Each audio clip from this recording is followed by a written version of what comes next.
I teach technology classes in addition to my business classes at the college I'm at, but this is the first time I've actually tried to read my notes from one of these things, so it'll be interesting. I'm very grateful to be at this conference and gratified to see so many of you here. My name is Scott Gordon. I teach at a small college in Northern California, and in my spare time, I'm president of an organization known as Fair Mormon. I have 3 things to cover in my remarks today. First, what is Fair Mormon? Secondly, why are we interested in sponsoring this conference? And third, do we have any big announcements you need to know about? I think you can take the hint on that. So, what is Fair Mormon? Fair Mormon is a group of volunteers who help provide accurate information and faithful answers to help those who have questions or are struggling with their faith, and to help those who have friends or family members who are struggling with their faith. We provide answers to questions about Mormon history and doctrine, approaching those issues from a faithful perspective. Sometimes when many members of the church think of church critics, they imagine the groups that sit outside Temple Square and hold up signs. But the truth is, those particular groups don't have much impact on most members' faith. But what we don't often see is our family members and our friends Googling or Facebooking information about the church that, accurate or not, sometimes is quite damaging to testimonies.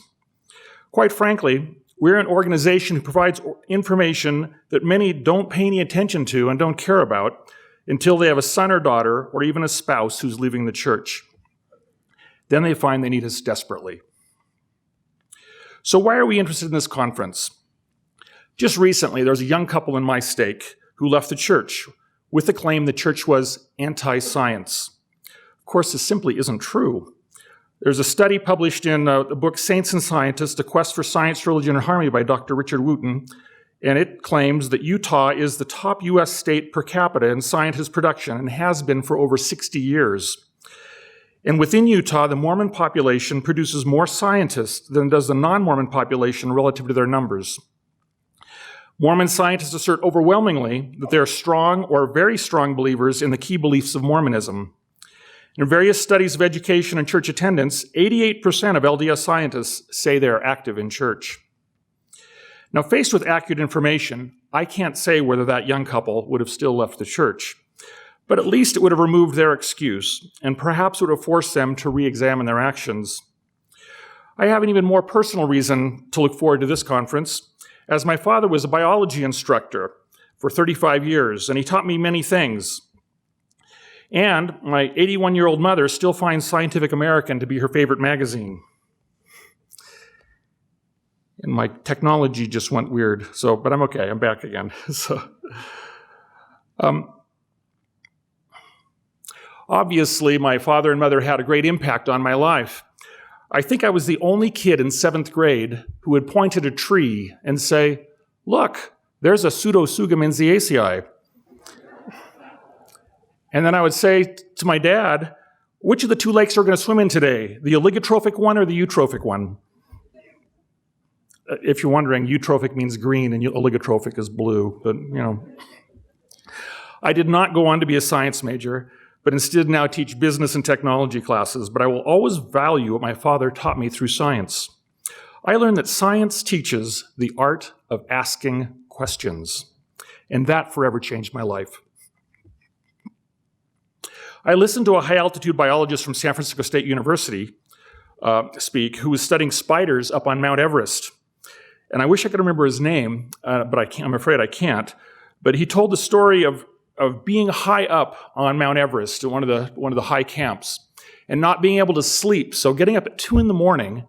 and just crawling out of his tent and sitting there in the stillness of the air on Mount Everest and just enjoying himself as he was looking at the stars in the still air, just completely removed from technology and everything around him. And as he sat there high up on the mountain in absolute stillness, he suddenly heard honk, honk, honk, honk, honk, honk. And he's going, "What?" And he looks around. This is 2 a.m, mind you. And he looks up, and there he sees a flock of geese. A flock of geese. And he watches this flock of geese, and they fly straight over the peak of Mount Everest, over the top. So this brought several questions instantly to mind. First, why were these geese flying at 2 in the morning? Secondly, why were they flying over the top of Mount Everest and not going around? It seemed like it would make a whole lot more sense to go around. Maybe that's where you get the expression bird brain, because I don't know. So. And third, why were they honking? What was it, some radar rangefinder? Honk, 20,000 feet. I don't know. But why were they honking? And what does it all mean? Just as science attempts to identify the appropriate questions to ask about life and to seek answers, so also religion is all about asking the right questions and seeking the right answers. So when I heard this idea for the conference, I thought it was a fabulous idea. So my third item is, does Fair Mormon have any big announcement you need to know about? Of course, this is very self-serving, but since I have an audience, I want to do this. Since 1997, we've been operating under the acronym FAIR, which stood for the name, the Foundation for Apologetic Information and Research.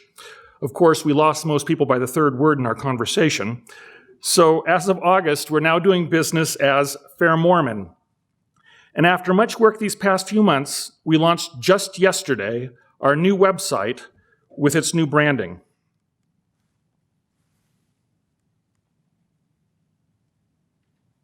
There we go. This is especially important because we have what we would call a mature internet presence, which really means we're just really old. We were on the internet before Google or YouTube even existed, but that means we have thousands of pages of information that was grown organically and was very difficult to use. And for all you non-organic scientists, if you use the term grown organically, that just means really confusing. So I had to show this off a little bit with our webpage. We have Fair Mormon Answers. It's a wiki with the largest database of faithful answers to critical questions. I don't know if I can get this to... And if you click on that one, you get different things like online primary sources, responses to common criticisms, responses to critical media, a topical guide, responses to critical books. We have an annual conference, which we will have on August 7th and 8th here at the Utah Valley Convention Center.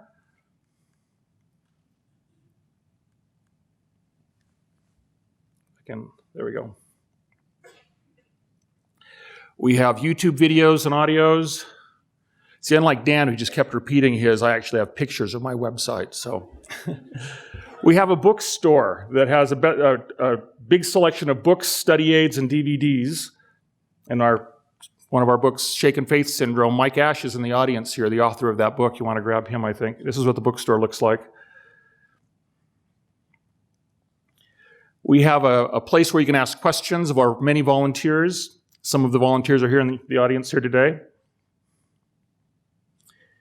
We have study aids. And of course, like Dan, we're always looking for contributions.